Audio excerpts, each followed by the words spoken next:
অশুভ শক্তিকে মোকাবেলা করতে হবে।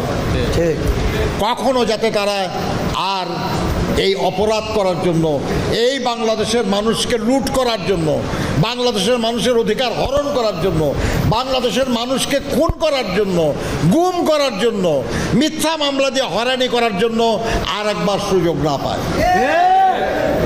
বন্ধুরা আমার, আরেকটা প্রস্তাব করেছেন যে অবিলম্বে প্রয়োজনীয় সংস্কার সাধন করে সকল স্তরে অবাধ সুষ্ঠু নিরপেক্ষ নির্বাচনের ব্যবস্থা করা।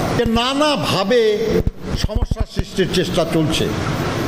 দেখেন, আমি শ্রমিক আন্দোলনের মানুষ, বেসিক্যালি মানে যতটা না আমি রাজনৈতিক কর্মী তার চেয়ে অনেক বেশি আমি শ্রমিক আন্দোলনের মানুষ। আমাদের ব্যাটারি চালিত রিক্সার আন্দোলন হলো, তাদের দাবির ন্যায্যতা আছে। আপনি যদি মনে করেন যে এরকম রিক্সা চালা উচিত না, আপনার শুরুতেই বাধা দেওয়া উচিত ছিল। হাজার হাজার হয়ে গেছে এখন, বহু মানুষ সেখানে কাজ করে জীবিকা নির্বাহ করে, আপনি বলে দিবেন যে চলবে না, মানবে কেউ? আন্দোলনের ধরনটা যখন দেখলাম স্বাভাবিক না, কারণ আমি তো শ্রমিক আন্দোলনের লোক, আমি বুঝি।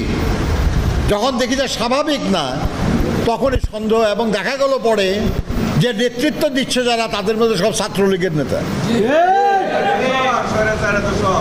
অর্থাৎ দাবিটা ন্যায্য, কিন্তু যে সময়ে যেভাবে আন্দোলন, তার মধ্যে ষড়যন্ত্র আছে। অন্য একটা সংগঠন যে সম্প্রতি যা করতেছে, আমি নামও নিতে চাই না, তারা দুনিয়ার বিভিন্ন দেশে তাদের শাখা আছে। জিজ্ঞাসা করেন তাদের যে এই বাংলাদেশ ছাড়া আর কোন দেশে তারা তাদের দাবি নিয়ে মিছিল করে, লং মার্চের ঘোষণা দেয়, এ ধরনের আন্দোলন করে, কোথায়? কেন এখানে করা হয়? এবং কেন এত বছর ধরে যে নির্যাতন নিপীড়ন চলেছে, তখন কোনো প্রতিবাদ না করে এই শেখ হাসিনার পতনের পরে, নতুন সরকার আসার পরেই এই আন্দোলনটা করা লাগবে কেন? এবং তারা এই দেশের মানুষ হয়ে ভারতের সরকারের কাছে অনুরোধ জানায় এই ব্যাপারে ব্যবস্থা নেওয়ার জন্য। বাংলাদেশ কি কারো অধীন দেশ নাকি যে ব্যবস্থা নেবে?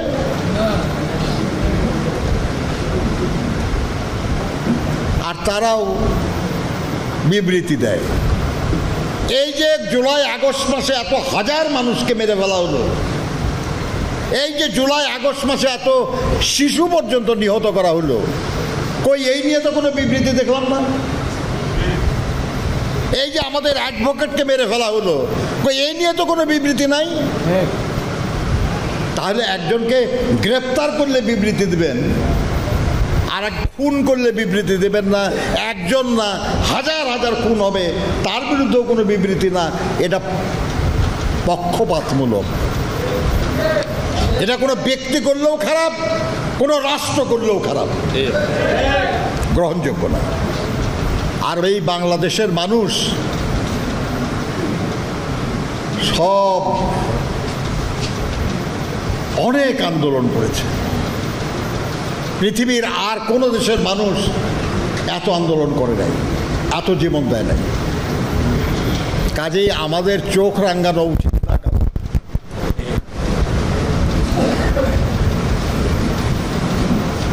শুধু যদি আমরা ঐক্যবদ্ধ থাকতে পারি, তাহলে আমরা বিজয়ী হব। আমাদের এই ঐক্য ভাঙার চেষ্টা হবে নানান কৌশলে, নানান ষড়যন্ত্র করে, কিন্তু দেশের স্বার্থে, ভবিষ্যতের প্রজন্মের স্বার্থে, স্বাধীনতা সার্বভৌমত্বের স্বার্থে আমাদের ঐক্যবদ্ধ থাকতে হবে। এমন একটা ঐক্য গড়ে তুলুন যাতে করে কেউ আমাদের বিরুদ্ধে কোনো চোখ রাঙানোর সাহস না পায়।